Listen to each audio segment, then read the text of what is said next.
thank you for the to the committee for inviting me at this excellent conference. I know time is moving on, so for the audience sake, I know I'll try and make this quick because I know some of you will be approaching lunchtime, some of you will be approaching dinner time, and some of you will be wanting to go to bed. So I think I'll just start by saying what I'd like to do is talk about how we used prebiotic and probiotics supplements as tools to test whether gut bacteria could actually modulate brain function. Now, this is not only a way of determining whether there are other peripheral mechanisms that modulate our brain, but also to develop a potentially new treatment for psychiatric disorders, especially those which are resistant to current therapies. I should say I am a neuroscientist, but I work closely with psychiatrists, but still am quite sane. So just my conflict and interest, some of the work is industrial funded, a lot of it is from academic funding. So why look at pre and probiotics? So first of all, I'll just mention very briefly why we were interested in looking at gut bacteria and brain modulation. And then I'll go into the prebiotic effects specifically of cognition, the higher function of the brain in rats and humans. And then I'll go on to probiotic effects, which is more of the more recent studies we've done, particularly on emotional behavior, and I'll discuss that. And then go on to how we looked at probiotics and low mood in humans. So why are we doing this? Why are we manipulating gut bacteria to look at the effect on the brain?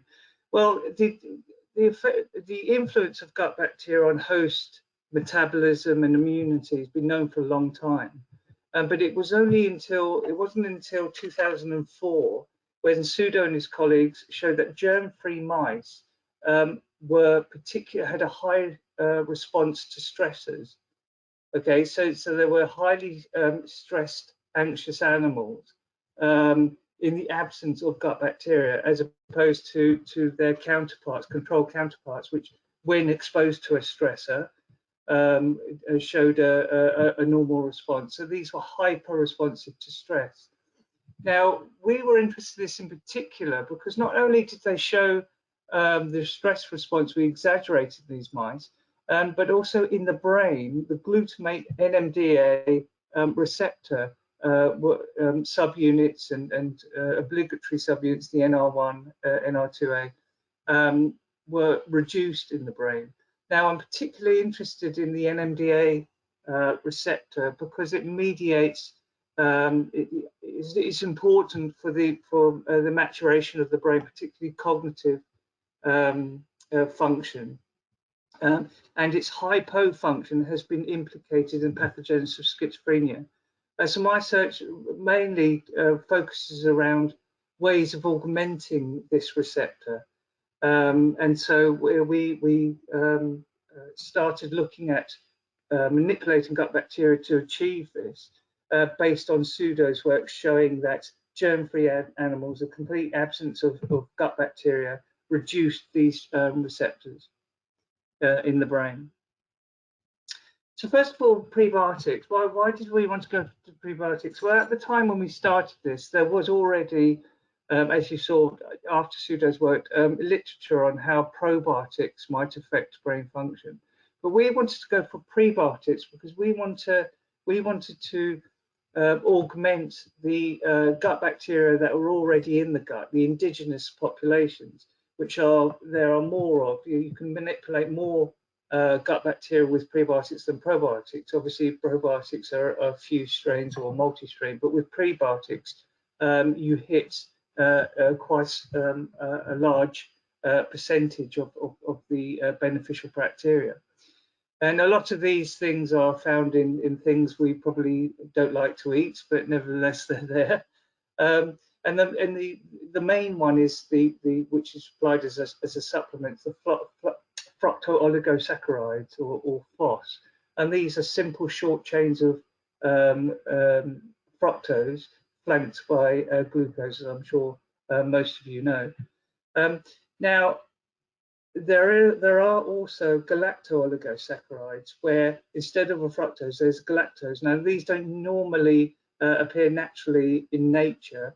These are more synthetic, especially long chains. Of course, you do get glucose galactose chains in these products, but they're not as long as the synthetic ones which are manufactured. Now, this is interesting because we and others have shown that bifidobacteria are particularly fond of galacto-oligosaccharides. So it is quite bifidogenic, the galacto-oligosaccharides. And we've shown that just feeding rats with galacto-oligosaccharides, look at their fetal bifidobacteria counts, that there are more bifidobacteria in the guts than there are when you feed them with FOS. So this wasn't new. This is something that others have shown as well. But what is interesting with prebiotics is you can get actually two hits. Not only do you increase the population of beneficial bacteria, which may then impact the brain, either by modulating the immune system and or the vagus nerve, but also the prebiotics themselves are broken down to potentially neuroactive substances, the short chain fatty acid metabolites, acetic acid, butyric acid, and propionic acid.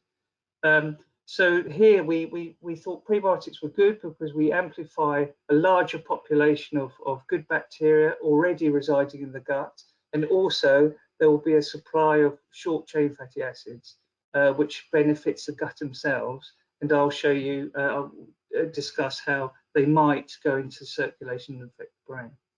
So we chose the galacto-oligosaccharide because for the reasons that it's more bifidogenic. And our first question was, do these prebiotics increase NMDA receptors? We've seen that in germ-free rats, they decrease, germ-free mice, they decrease. So does increase in gut bacteria increase these? And we did actually find that feeding rats with actually both fructo-oligosaccharide and galacto-oligosaccharide increase NMDA receptors in specific brain regions important for attention, such as the frontal cortex, and the hippocampus for memory and spatial memory. So these are Western blots showing the changes in the subunit. We also found that giving the prebiotics increased one of the co-agonists of this receptor, and that's D-serine.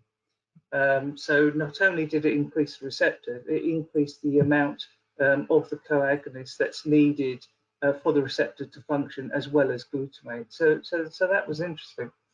But of course, you know, in animals, these might be a homeostatic response. This doesn't necessarily indicate that these receptors were functional. So our next step was to investigate whether the increase in NMDA receptors in the brain were functional and caused ultimately a behavioural effect on the animals. And in particular, as I mentioned, the NMDA receptors are important for optimal cognitive function as well as neurodevelopment. So we used a cognitive test to see if particularly the BGOS prebiotic improved cognition in rats. Now, but first to do that, we went further upstream and looked at the function of the NMDA receptors. So we did this by using in vivo iontophoresis, so basically a cannula in the frontal cortex of the rat injects an NMDA glutamate, NMDA receptor agonist, NMDA itself, and we measured the electrophysiological response of cells in the brain to micro-iontophoresis NMDA, so micro-injected NMDA. And we found this is a dose response curve. So you see at different concentrations of NMDA, there's an increase in response following prebiotic intake. So this was a 3-week prebiotic intake, daily ingestion of this galacto-oligosaccharide. So the increase in NMDA receptors actually correlated with an increase in their function. But we also went further downstream, as I said, to see if this translated to an improvement in behavior. And lo and behold, we did actually find that the attention or cognitive flexibility of rats was increased. I won't go into details explaining this test, but basically cognitive flexibility, as most of you will understand, is adapting to new changes in the environment. Okay, so you're flexible about adapting to your surroundings. So this is the important part. Animals who are under control, they take so many trials to find a reward in a task. But those with the prebiotic didn't take very long to work out where the reward was. Obviously, there's obstacles and so on. They have to work out where the reward is by figuring out what's changed and what hasn't changed in their environment. So prebiotic feeding, particularly the galacto-oligosaccharide, which increases bifidobacteria, increase NMDA receptors, which increase in function and increase cognitive flexibility. And this specific function of the brain is centered around the medial prefrontal cortex. So that's an important executive function that we all need, that makes us human, if you like. So very briefly, what could the mechanisms be? Well, as I mentioned, that prebiotics are broken down by bifidobacteria into short-chain fatty acids, acetate, butyrate, and propionate. Now, propionate and most of the butyrate is taken up by the gut itself and used as an energy source. But a lot of the acetate which is produced does actually go into the circulation.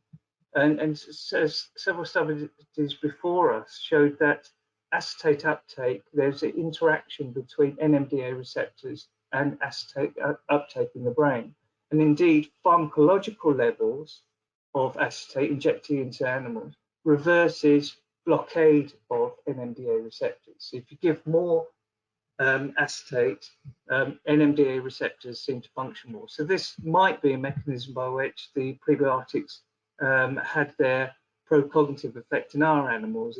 The galacto-oligosaccharides broke down, produced a lot of acetate that flooded the brain, increased NMDA receptors, and then led to the increase in their transcription function and so on.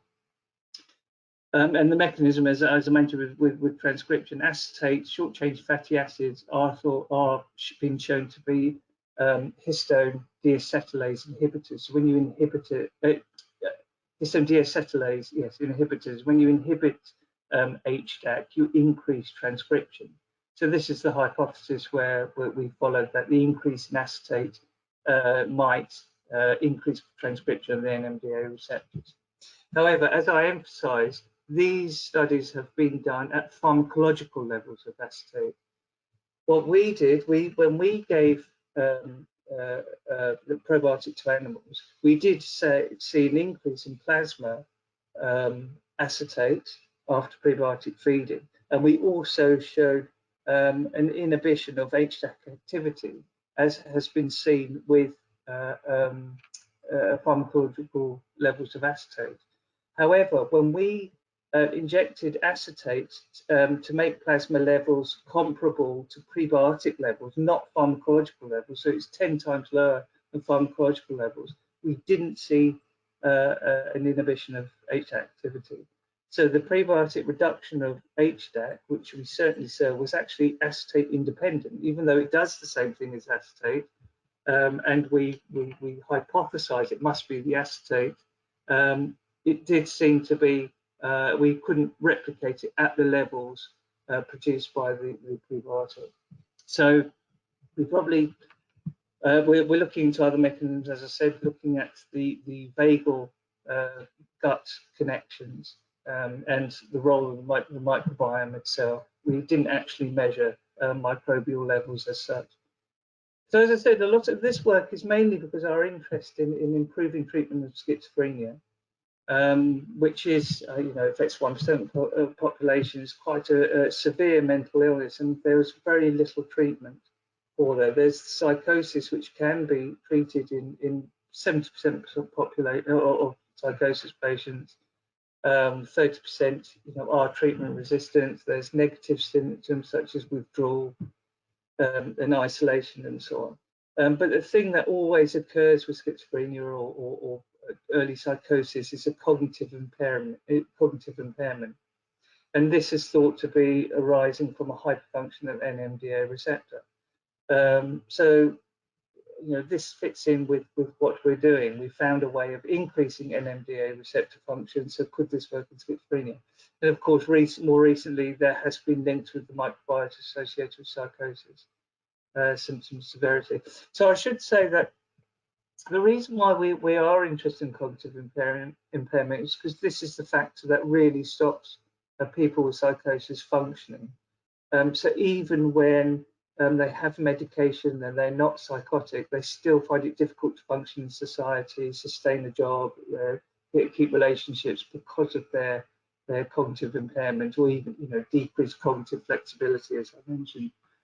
So what we did was we wanted to see if our findings in the animals, in the rats, translated to human population. So as you can imagine, we recruited people with schizophrenia, first episode of psychosis, and we measured their overall level of cognition, and we gave them a prebiotic, the Bigos prebiotic, to take for 12 weeks, daily for 12 weeks, and then after that they would take a placebo. So this was an open label study. So some started off with the Bigos and then would change to the placebo. And this is, if you look on the right here, B, you'll see those who started on the Bigos, there was increase in learning, in cognition. And then when they were swapped to placebo, there seemed to be a decrease, whereas the placebo group, when they were put on the prebiotics, seemed to have sustained their learning. Obviously, there's an overall learning effect, but certainly even in the presence of a learning effect of the cognitive tasks, you could see that the prebiotic improved cognition. And when you collapse these data, look at group comparison, you will see that the prebiotic overall improved cognition in schizophrenia. So that's quite exciting, and we are trying to replicate this with a larger number and more measures of the actual microbiome. The thing I should say is that it didn't affect any metabolic immune parameters. As I said, even acetate, it didn't seem to change. So we're not sure what's going on there. We're going to look at the microbiome itself and see if there's any clues there. And as the gut bacteria and host immunity are inextricably linked, we obviously measured some plasma immune markers. But again, we didn't see any telltale signs. I should say these, of course, were medicated, so whether that was a compounder, I don't know. But in the presence of medication, there seems to be an effect of prebiotic. Perhaps the prebiotic augmented the effect of the medication. We don't know. We're looking into that at the moment. So that's prebiotics. What about probiotics, the live cultures which were mentioned in the previous talk?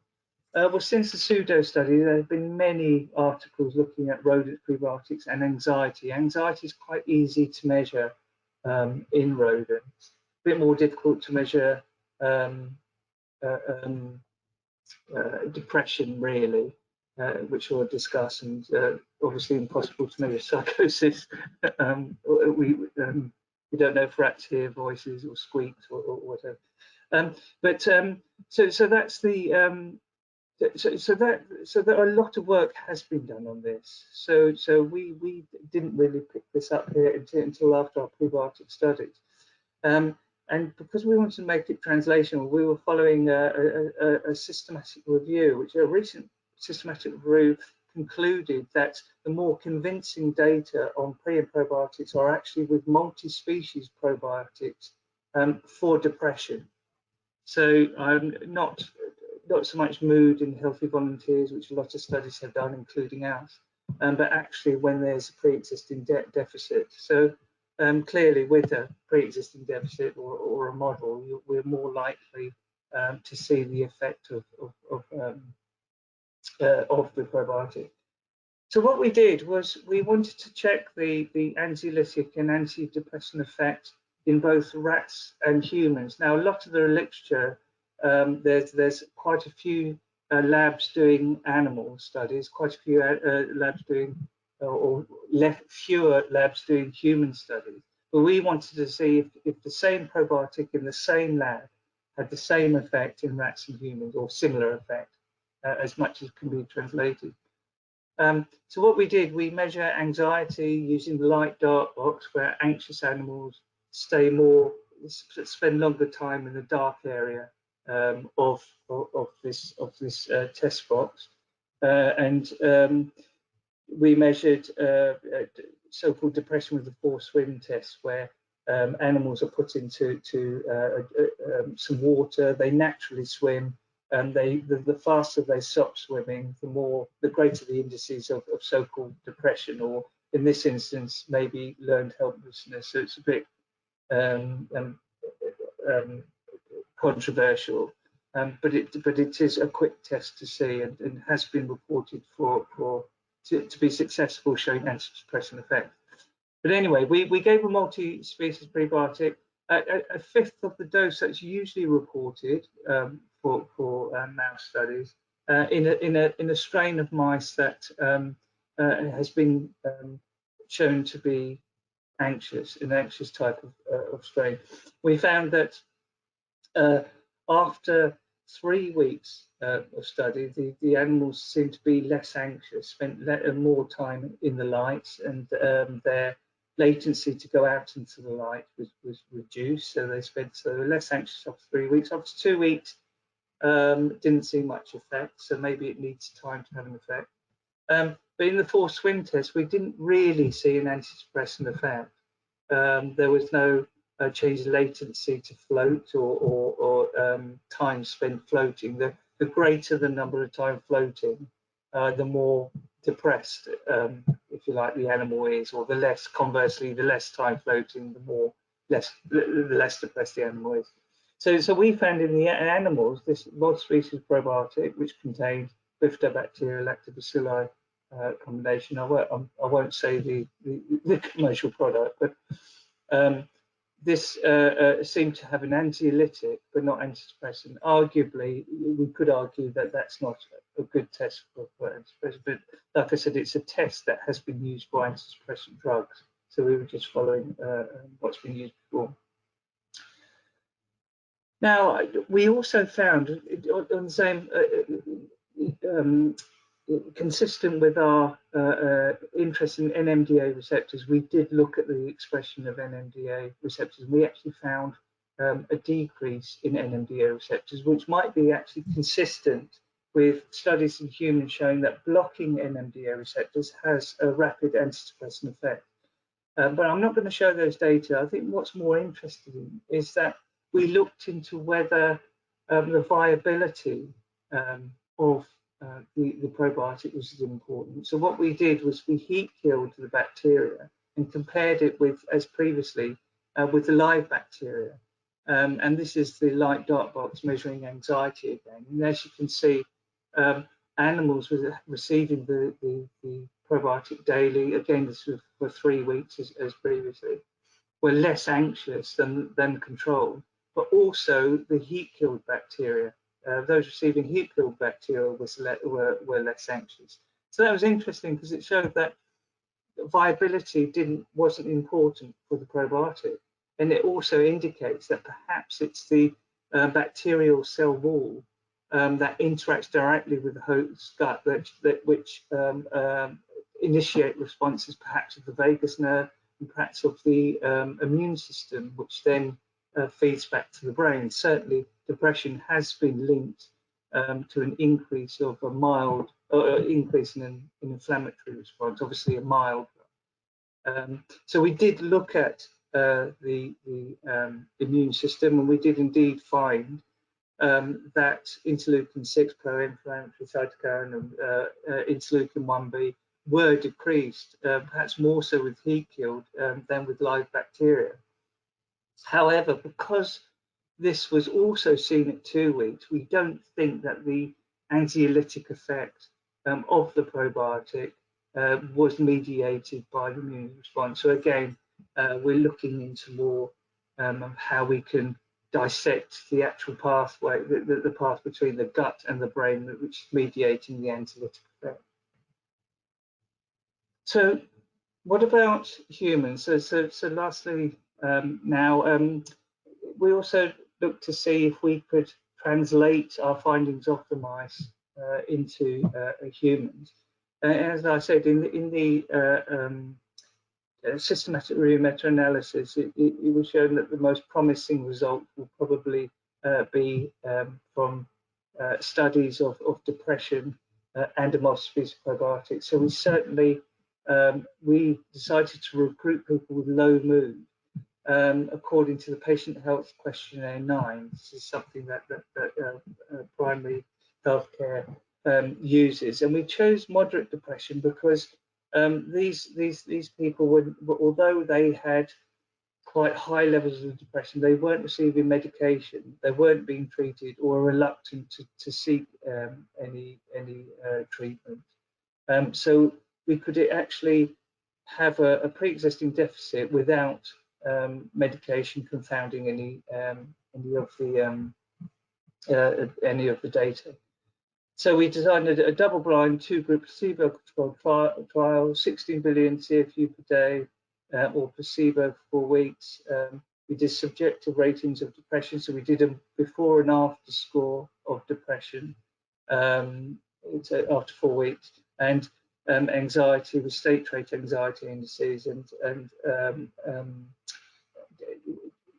pre and post. And we did psychological cognitive measures on the last day. Now, the reason why we did this is because when mood changes, the processes that underlie them are actually established psychological processes.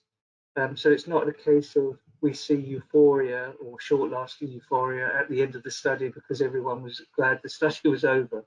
We actually could measure robust psychological changes in their perception of negative and positive stimuli, which in a way provides information of these psychological mechanisms that underlie mood.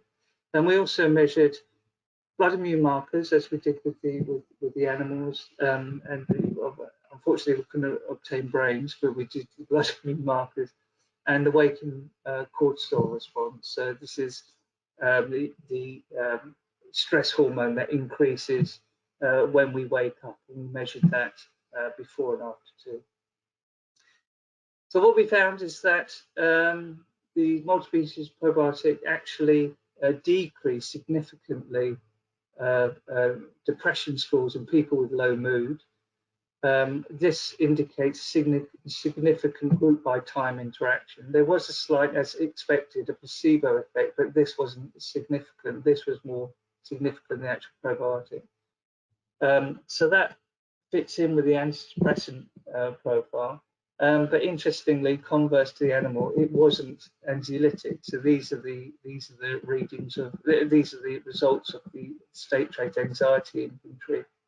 And as you can see, pre and post, there was no changes between before and after supplementation or between placebo and prebiotic. So it seemed to have an antidepressant effect, not an anxiolytic effect, which is converse to the animals. I've put this graph in on the right here just to show you what was interesting. Is one of the questions in the patient health questionnaire was about attention, about cognition, and particularly concentration. So people was asked, is your concentration very poor? Can you not concentrate on watching TV or reading the newspaper? And it seemed their concentration increased after probiotic intake. So there is some sort of change in cognitive scores there. But again, it did not affect circulating immune markers, and we didn't see a change in salivary cortisol, the measure of stress response, which is the same as we saw with the prebiotics in schizophrenia. And finally, what about the psychological tests? What are the psychological underlying mechanisms? So we used a test factory of emotional tasks, and basically what these do is measure what our biases. We would subjects are shown pictures, words, and so on, and they score. When they score, we can determine what sort of emotion they focus on, if you like, what specific emotional stimuli they focus on. Now, people with depression tend to focus on negative stimuli, whereas happy people tend to, or even antidepressant treated people, focus on positive stimuli. So as you can see in this graph on the left here, there wasn't much difference between probiotic and placebo, but what did happen was that probiotic people actually focus more on neutral faces. So there was no emotion expressed by faces they see on a computer-based task. Now, as I said, often people with depression, you'll see a reduction in happy and an increase in the negative emotions such as anger, fear, sad especially. But here, and then when they're treated with antidepressants, you see an increase in happy. But here, we actually saw it was neutral. So it seemed to be, they seemed to be unbiased towards their choice of whether they picked a negative, positive emotion.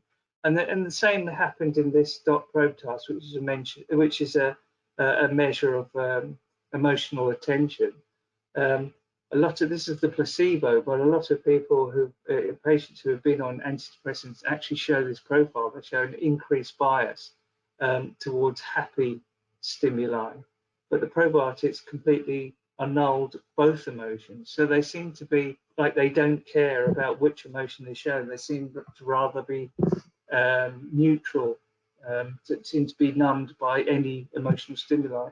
And interestingly, in a reward learning task, the probiotic, again, they seem to be care less about receiving a reward. Now, this reward learning is informative for measuring anhedonia, so lack of pleasure in depression. And you can see that so people with depression will have lower win trial and probably higher loss trial because they get less pleasure out of winning. But here, they didn't seem to care whether they won or lost. So overall, it seemed to be opposite to traditional antidepressants by showing, as we call it, reduces reward salience or becomes impartial to specific emotional stimuli. So emotionally blunted, they seem to be, for want of a better term. So that's it. So to summarize, preclinical studies showing benefits of gut bacteria appear to be translational. So even the higher functions that we found with the prebiotics, the higher executive functions such as cognitive flexibility, seem to be translational and in severe mental illness. We need to understand mechanisms may not be the same as pharmacotherapies, as we saw in the last slide, or between species. We saw in the animals there was an anxiolytic effect, not antidepressant effect, vice versa in humans. And so we have shown that the pre and probiotics may assist in the treatment of cognitive and mood disorders, but I don't think they're likely to help mental illness on their own. I know we showed that with low mood it may be helpful, which is interesting, because people with low mood not being treated makes up about 50% of the total population of people with depression per se. So that will be a useful treatment to roll out. But I think that perhaps with the gut bacteria improving metabolism of the host is probably more likely to increase the effect of drugs. So and the maintenance of normal health gut may reduce the onset of brain disorders. So you know, although like all the other speakers have said, we don't know what a healthy microbiome is. Certainly, nurturing the ones we know are beneficial to the gut may help give us some resilience to psychiatric disorders. So finally, I'd like to thank everyone in the audience for your attention, and to thank all my colleagues in Oxford and around the country who've